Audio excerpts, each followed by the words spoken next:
On today's episode of Soundiron Sessions, we're going to be breaking down a track in the style of God of War, so stick around.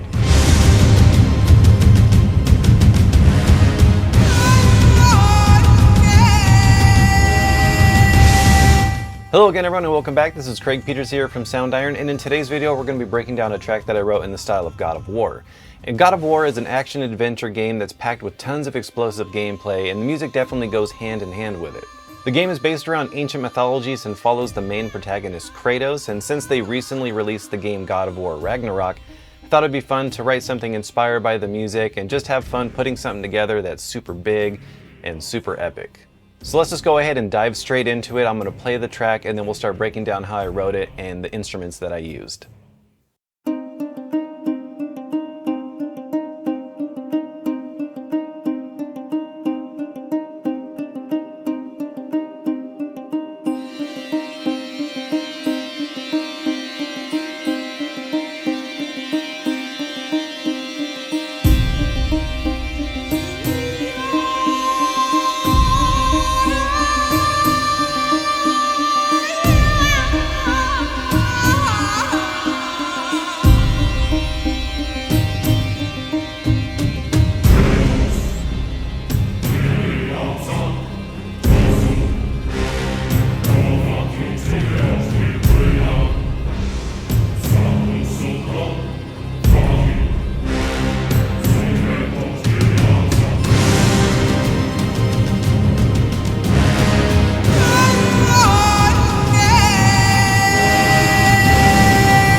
Alright, so that's the track, so let's go ahead and start breaking it down. So with this track, there were some key elements that I wanted to have in it. I wanted to have some really big choirs, some really big brass, and some really big percussion.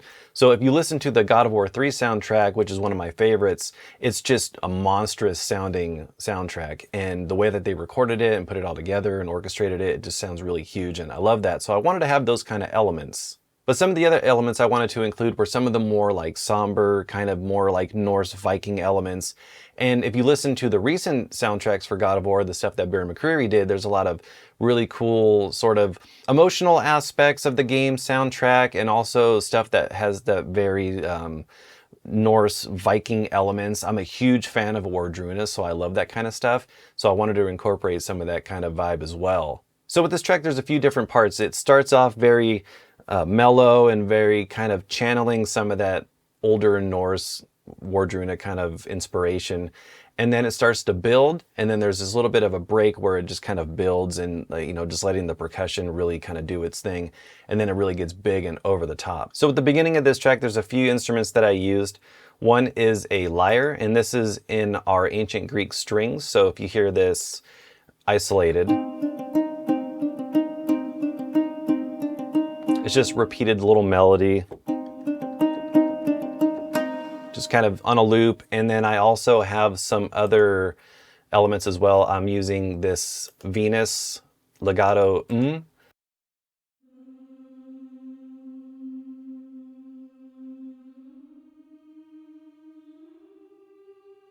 So you can hear it's very subtle and just in the background. And I wanted to incorporate women's choir because although there's a lot of aspects of this track where it's very like low and like min choir, I wanted to incorporate the women's choir as well, because you do hear that in the God of War soundtrack. You'll hear parts where there's like female vocals or female choirs kind of blending together. So there is that kind of back and forth. But I wanted to start this off with the women's choir. And then around bar 5, I start to incorporate these violin ponticello sustains. And I did this because I wanted to incorporate that sound, that very kind of almost sounds like a bowed nickel harpa or something like that. So with the first and second violins, these are from our Hyperion strings solo violins. I have the first violins and the second violins playing, so let me go ahead and solo those for you so you can hear how they sound.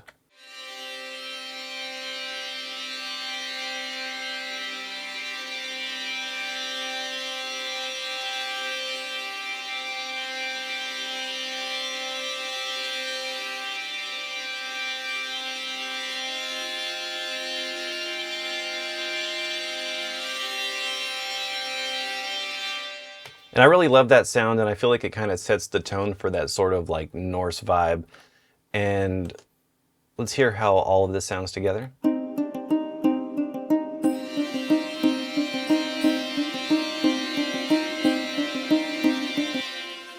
then I also have some viola tremolos blended in with those. Just to add a little bit more movement and give it a little bit of that kind of icy feel. And then around this point you can hear some percussion coming in, and I'm using some of the cymbals from our Apocalypse Percussion Ensemble. Very subtle. And then we also have some booms coming in for that kind of like low percussive support, and I'm using the effects boomers from our recent Core Micro. So if you listen to this by itself.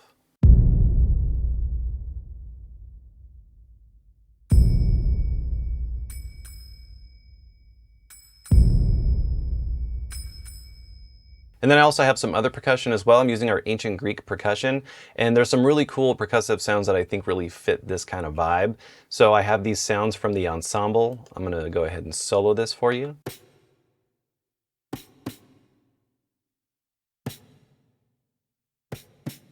And then all together. And then I'm also layering some other percussion from Apocalypse Percussion Ensemble. These are the ethnic drums. And then together with the ancient Greek percussion.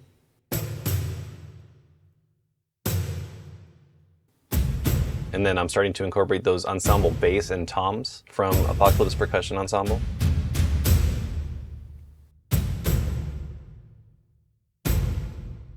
I'm gonna solo all the percussion now.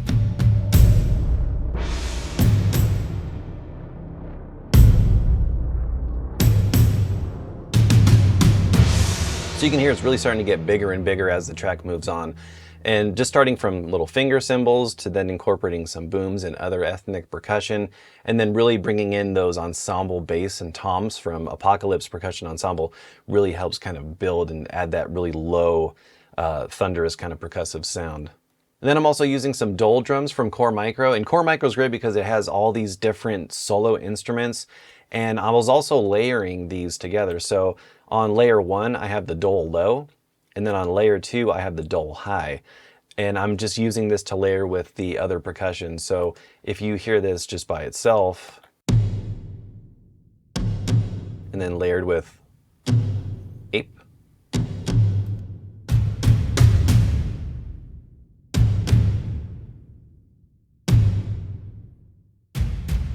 so here's just the ape ensemble bass and toms.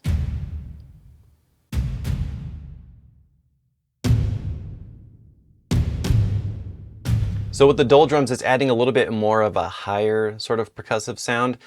The bass and toms ensembles from Ape really have this kind of big, low, thunderous, reverby sound. And layering those dole drums on top just helps it kind of poke through the mix a little bit more. And then when you hear it all together,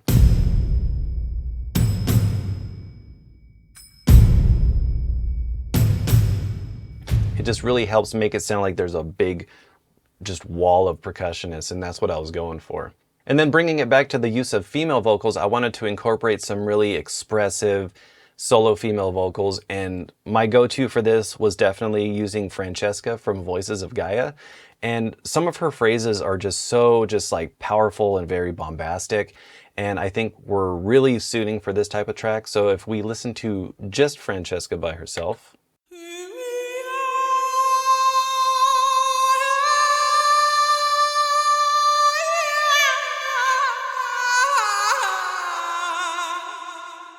just so cool, and I think in the context of this kind of track, it just really works.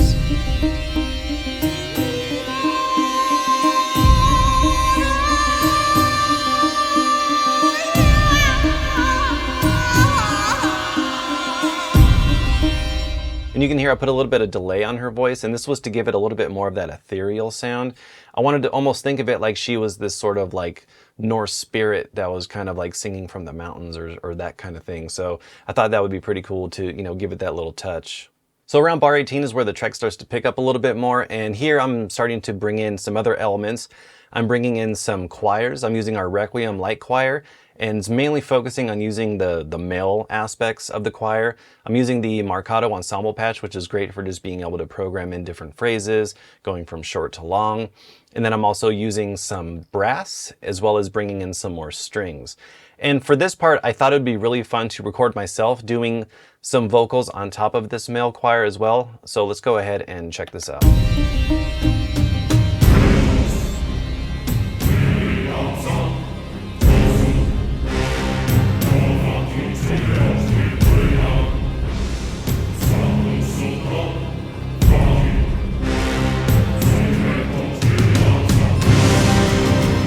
So you can hear after that around bar 26, it starts to get a little bit more driving with the percussion getting a little busier.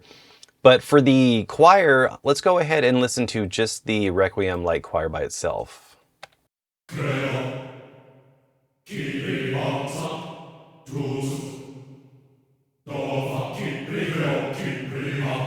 So what I did was I picked out specific phrases and then I bounced out the track, and that way it was always the same. And then what I did was I wrote down each phrase in kind of a list of the way it was sung. So you have... So I wrote down, Kratos, Kiri, Aksang, and I thought it was kind of cool because it almost sounded like Kratos. So I left it like that, bounced it out, and then I recorded myself singing 6 different times, repeating all of this. And then I actually pitched a few of them down just to sound a little bit lower because my voice only goes down so low.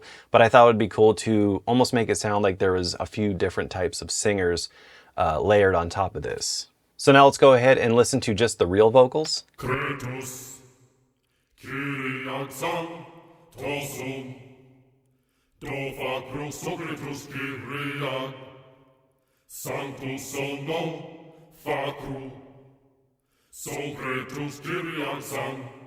So this is something I've been wanting to experiment with for a while. I've layered real instruments with virtual instruments in the past, but I've never done it with choir.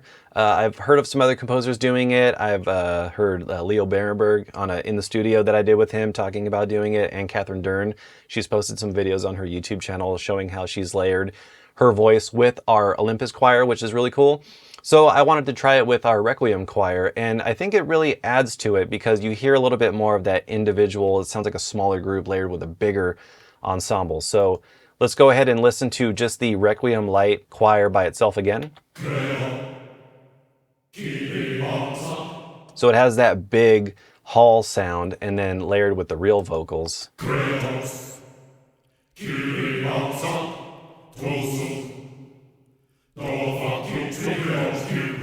I solo the real vocals.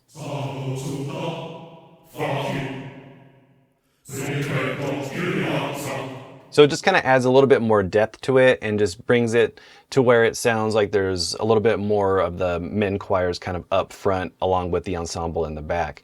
So it's definitely a cool trick to experiment with, and I definitely suggest trying it out because it's really fun and it's nice to, record yourself singing amongst this big symphonic choir. So going back to what I was saying earlier about the key elements that I wanted to really bring in this track, and that was some brass. Because when I think of my first experiences listening to the God of War soundtrack, I was just always like blown away by the sound of the choirs and the brass and just how big and epic it sounded. So I wanted to start emphasizing that and bringing in some brass. I'm using our Hyperion Brass Elements. So we got some bass bones, we got some euphoniums, we got some tubas. So let's listen to just the brass now. Just these staccato stabs, and then we got some of these decrescendo highs. Then we got some more coming up again before it really gets big.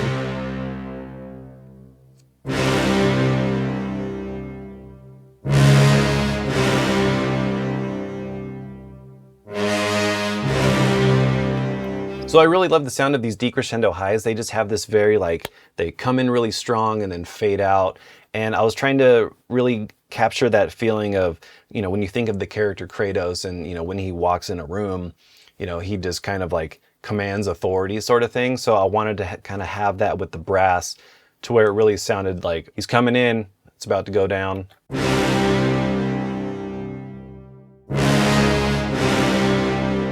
So we got some horns, we got some tenor trombones, we got some bass trombones, some euphoniums, and tubas.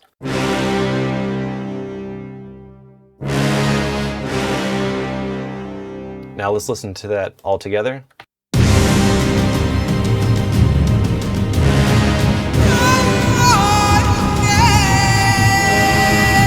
Then we got some Francesca making another appearance, you know, and with that phrase, I really wanted it to be more sort of like even more over the top and bombastic, because it almost sounds like war is coming, and that's kind of the vibe I was going for this, like, oh, everyone's gearing up, and you know, there's about to be a big war happening. So I also have some other woodwinds on this part as well. I'm also using some bassoons layered under this, and this is from our symphony series woodwinds that we did with native instruments.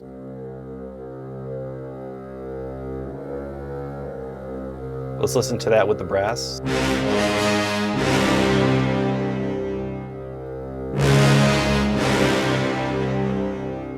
And it was just some other low-end support. I wanted to incorporate a little bit of the woodwinds for this, especially because the bassoons have that very low and kind of unique color when blended in with the brass. And I know a lot of times with the big over-the-top orchestral stuff, a lot of times woodwinds aren't used, but I wanted to, you know, layer something in there, even if you couldn't really hear it in the full mix. I wanted to add it in there. So I thought it sounded cool and kind of added to that low end. So we're also bringing in some other elements of the orchestra. I got some more strings coming in, and this is using our Hyperion strings elements, and it's just adding a little bit more drive. The main drive is coming from the percussion, but I wanted to incorporate the strings just to add a little bit more low end support with these cello spiccatos and the bass spiccatos, and then I also have some tremolos going on. So let's listen to just the strings.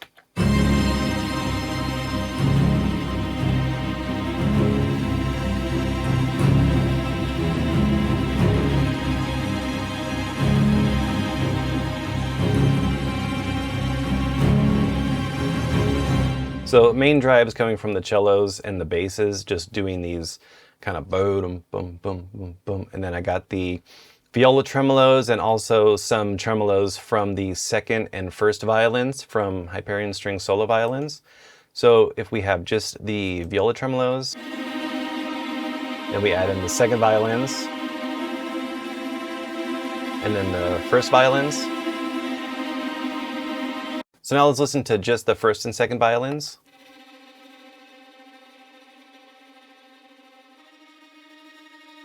And then with the violas.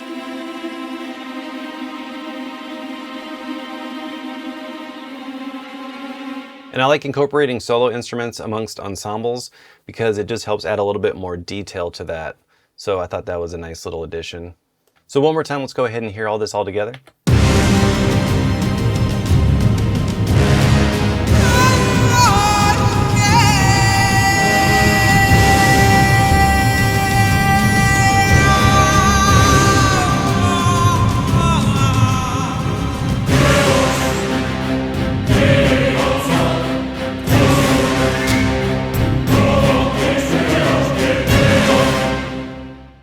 So you can hear on measure 34, it's taking that melody that we heard earlier and just making it more over the top.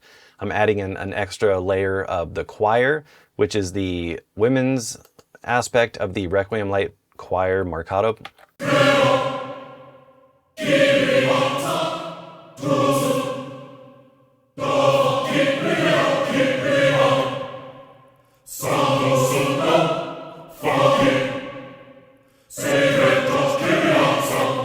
So it just really adds that emphasis of the melody and really makes it a little bit more powerful having that extra layer. So hearing that all together.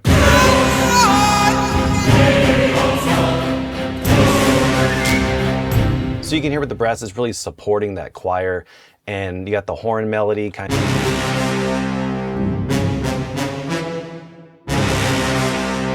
Let's go ahead and solo the choir and the brass together.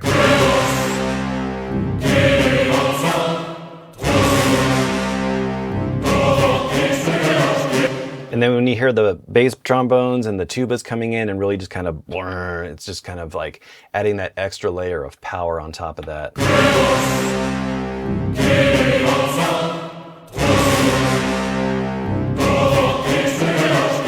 So I really love that sound. I thought it sounded really cool. And then we also have some strings playing on this as well. We got the violins and the violas playing some spiccatos, as well as the cellos.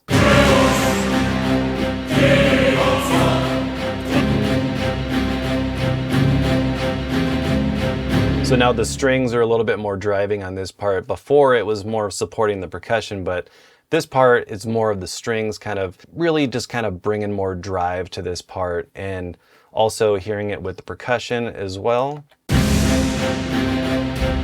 you can hear the percussion kind of dies back and the strings are more busy.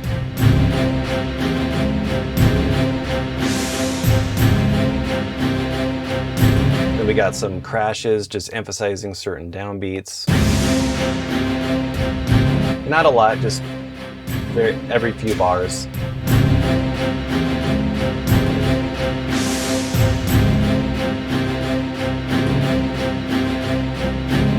Let's hear the strings and brass together.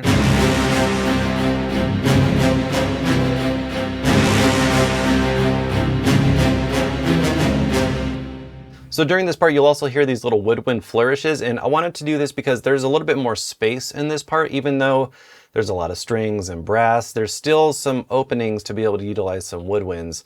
And I thought it'd be cool to add in these little whoop, just to kind of fill in the gaps and add a little bit more interest, and sort of trying to think, okay, if I was writing this thing for an orchestra and you start to see certain, players not really doing stuff, like how can I utilize the orchestra to kind of add a little bit more interest? So let's go ahead and listen to this part. I'm going to mute the woodwinds so you can hear what they're doing.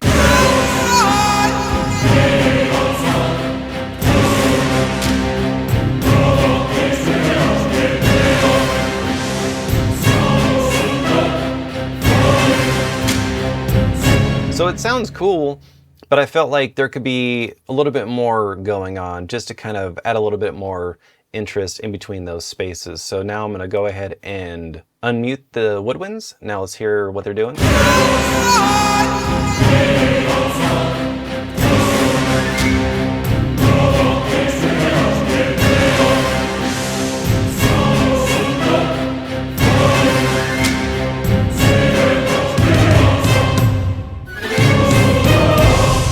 So they're just kind of chiming in and adding this little element, but then at the end they're doing that little run again, and then it just caps off the track. So if we listen to the second to last one.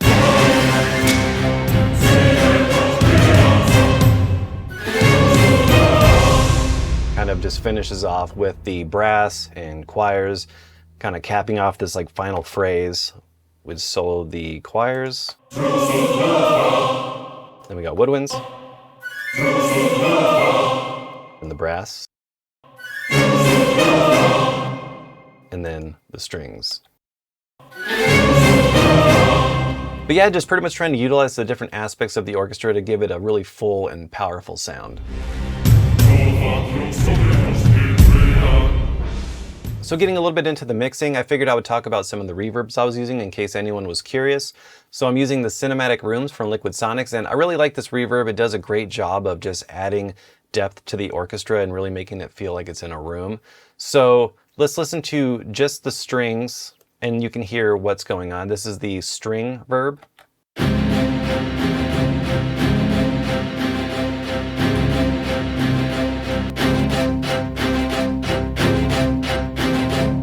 So you can hear when I bypass the reverb, it really makes everything sound boom right in front of your face, because with Hyperion Strings Elements, it's recorded very dry. So being able to have that element of really isolated strings and being able to place them in any kind of room you want makes it really useful by having that dry sound. So using the Cinematic Rooms, you can hear it really pushes it back.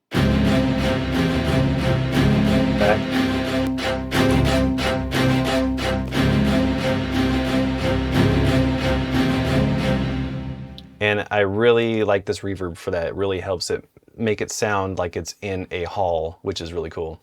And the same thing goes for the brass. So if you want to hear how the brass sounds with and without the reverb, let's go ahead and have a listen to that.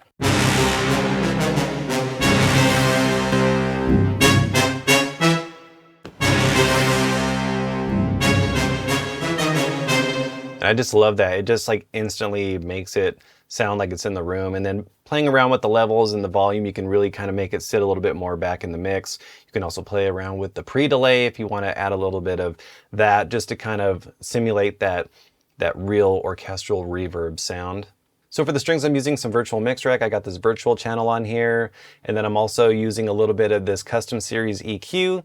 and then this compressor going. So if I go ahead and bypass this,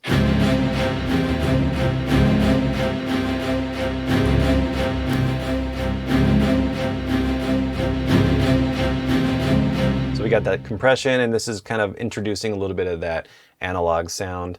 And then I'm also using decapitator, and this is just adding a little bit of distortion. I like to use a little bit of this just to kind of give it a little bit more of that warmer drive sound.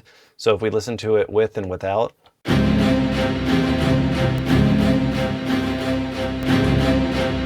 just kind of brings them forth a little bit more, and I really like using these on strings. And then I'm also using the Fab Filter Pro Q3, and this is just kind of shaping some different frequencies, kind of doing a little bit of high passing and scooping out some of that kind of honkiness of the strings. And then I'm using this up here just to kind of bring a little bit more air into the strings.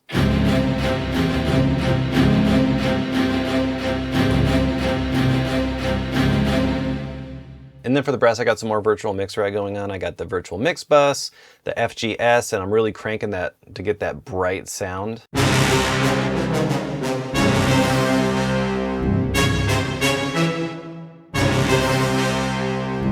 That's really helping kind of make the brass pop and have that really metallic and bright sound, which I really like from brass. And then I also have some compression as well. So to achieve that final level for the track, I'm using a couple plugins. I'm using Flatline from Submission Audio, and then I'm also using Pro L2 from Fab Filter. So this is more of a clipper style, and this is just the limiter that I'm using to help kind of boost the overall level. So if I turn these off,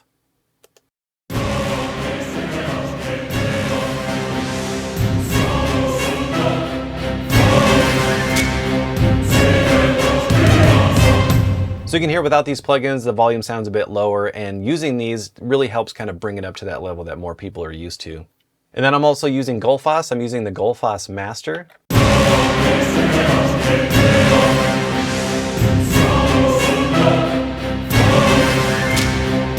And this is just a plugin that I like to have first on my mix bus, just to sort of clean up and maybe, clean up some of the different frequencies that are going on, because these plugins tend to work better on a track that has a lot of information coming through. So it really helps kind of filter and clean it up a little bit more. And then on my mix bus, I also have another instance of virtual mix rack. I'm using the trimmer, and this is just to help give me a little bit more headroom.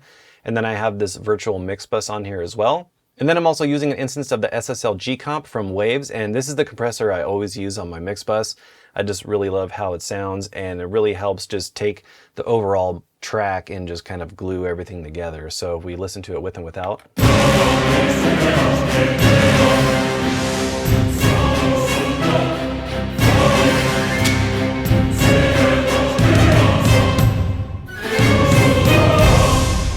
And then we're also using an instance of the virtual tape machine, and I like to add this on there just to give it a little bit more of that warmer kind of tape saturated sound.